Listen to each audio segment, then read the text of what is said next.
ही पण आपण काही फार वर घेत नाही, ते घातल्यावर वर जातं, त्याच्यामुळं आपल्या अँकल पर्यंत तरी उंची पाहिजे तुमची. नाही तर तुम्ही म्हणाल मला वर हवी म्हणून एवढी लेंथ घ्याल तर ते आणखीन वर जाणार, असं होतं. सीट घेर लागेल याला पण गुडगा उंची घ्या,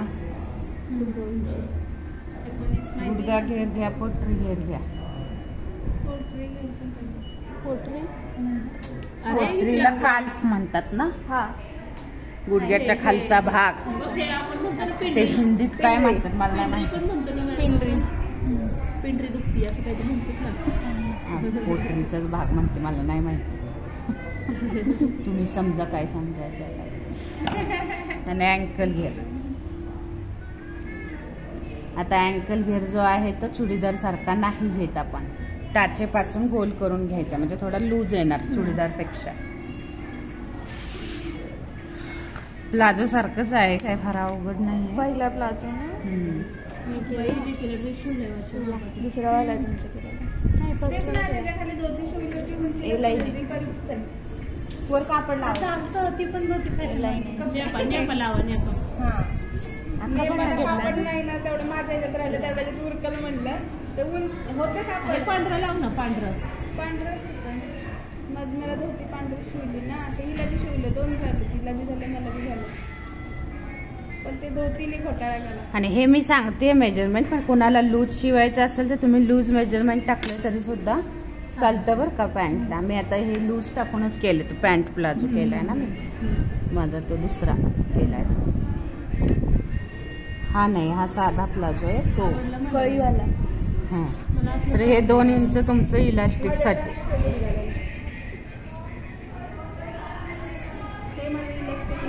आणि हे 2 इंच खालचं बॉटम फोल्डिंग.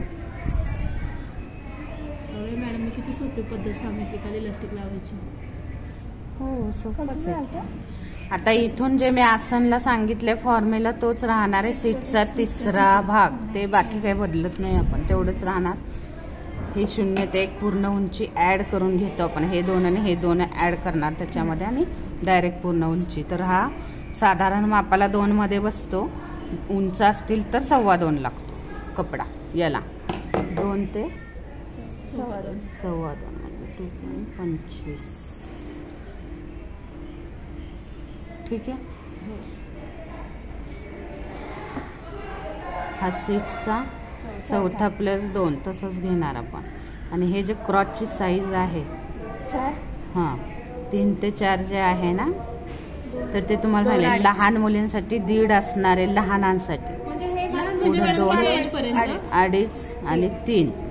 ठीक आहे. 10-12 वर्षापर्यंत 1.5 पर्यंत टाकू शकता ना तुम्ही. आता हिला पण तसं 1.5 वगैरे चालेल. मग आता नॉर्मल 2, हिच्या साईज पासून 2 इंच होणार. मीडियम साईजला 2.5 आणि हेवी म्हणजे पार 44च्या वर गेल्यावरच मग 3 तुम्हाला टाकायचं. कळलं. आता हे मेजरमेंट भेटलं आपल्याला की याचा आपण सेंटर घेतो. तर आता मी फक्त हे लिहिणार आहे. कळलं. तसाच आपण याचा पण सेंटर घेतला आणि हे जोडून घेतले. 2 पाठ जोडले. 2 ते 4चा मध्य नंबर म्हटलं जातं बरं का. ए आणि 1 ते 5 करू आपण इकडे. 1 ते 5चा मध्य नंबर बी. ठीक आहे. एवढं झालं की आपल्याला परत गुडघा उंचीचं इथून मार्क करायचं. हे सोडून मार्क करायचं वरचं इलास्टिकचं. म्हणजे सपोज आता इथं आली तुमची गुडघा उंची, तर याचा आपण हाफ करणार डायरेक्ट पोटरीसाठी. या मापाचा हाफ करतोय आपण. पॅन्टीला बसवायचं तसलं काय असंच हे का. गुडघ्याच्या आणि अँकलच्या मधला भाग. मला वाटलं कधी कधी पॅन्टीला जास्त बसवायचं का, कापून बिपून म्हटलं अख्खी बडबड. आता गुडघा घेर घ्यायचा आपल्याला आणि गुडघा घेराचा 4था काढायचा. आणि 4था आपल्याकडे आता जेवढा येईल तेवढा आपण इकडं हाफ पार्टमध्ये टाकणार. म्हणजे सपोज 4 आला तर दोन्हीकडं 4-4 इंच राहणार.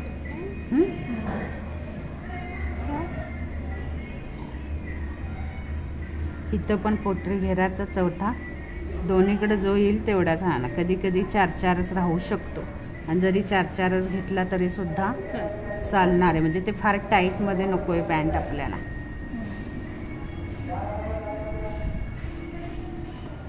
आणि खाली बॉटम 3.5 मध्ये किंवा तुमच्या आवडीनुसार जे टाकायचे ते टाका. इथं 5 टाकलं, इकडं 6, इकडं पण 5 टाकलं तरी सुद्धा चालणार. किंवा 6 टाकलं तरी सुद्धा 6 टाकून मी हा केलेला आहे माझा. कळालं का? आणि यांच्यासाठी हे ठीक आहे तुम्हाला स्लिम लोकांसाठी. हा तुझं तर कमीच येईल अजून.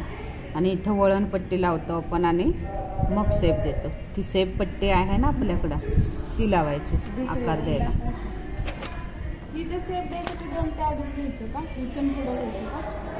हो, तो क्रॉच साईज आहे ना ही. ती सांगितलं ना क्रॉच साठी माप सांगितलंय. हे क्रॉच म्हणलं जातं. क्रॉच एरिया आहे. ओ राहिलाच क्रॉच म्हणजे म्हटलं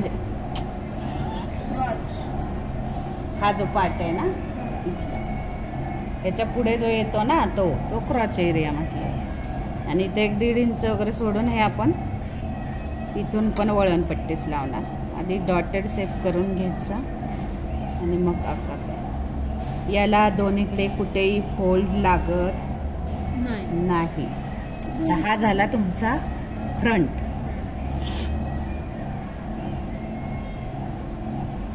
आता हा फ्रंट पार्ट आहे तसाच उचलून आपण इकडे ठेवणार आणि त्याच्यात जे काय वाढवायचं तेवढंच सांगते. जर हे जादा लुझिंग ठेवलं तर इकडे काही वाढवावं लागत नाही. आणि आता जर ह्याच्या प्रमाणे ठेवलं तर आपल्याला इकडे थोडा वाढवायचा आहे. जेंट्स लोकांची पॅन्ट बघितली का? पॅन्ट कशी असते? ते थोडा भाग वाढलेला असतो. इस्त्री कधी मारली का पॅन्ट? ते वाढलेलं असतं बघा, 1.5 इंच 2 इंच तसं येणार आहे आपलं. तर आहे तशी मी इकडं आकृती काढते. कटिंग जसं होईल आपण साधारणतः असं कटिंग झालं. ठीक आहे.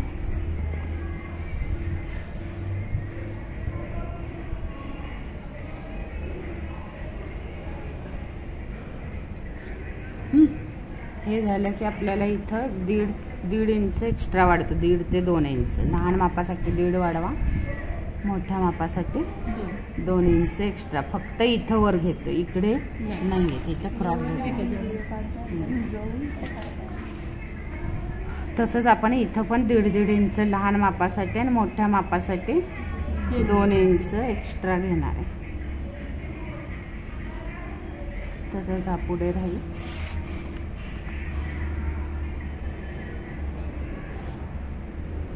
आणि इथं परत आसनचा आकार येईल आणि हे डार्क करून टाकू.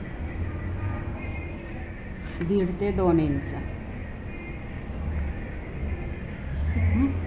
हे सगळीकडे आपण तेवढंच वाढवले. म्हणजे इथं जेवढं वाढवत आहे तेवढंच सगळीकडे वाढवायचं आहे तुम्हाला. 1.5 वाढवला 1.5च वाढवायचं आहे. 2 वाढवला 2च वाढवायचं, एवढंच वाढवायचं आहे. आणि जर मोठा प्लाझो केलं या प्रमाणात तर हे काही वाढवावं लागत नाही, फक्त वर 2 इंच वाढवायचा. कारण काय होतं, घातल्यानंतर आपलं मागून भाग खाली जातो म्हणून हा वाढवला जातो. कळलं का?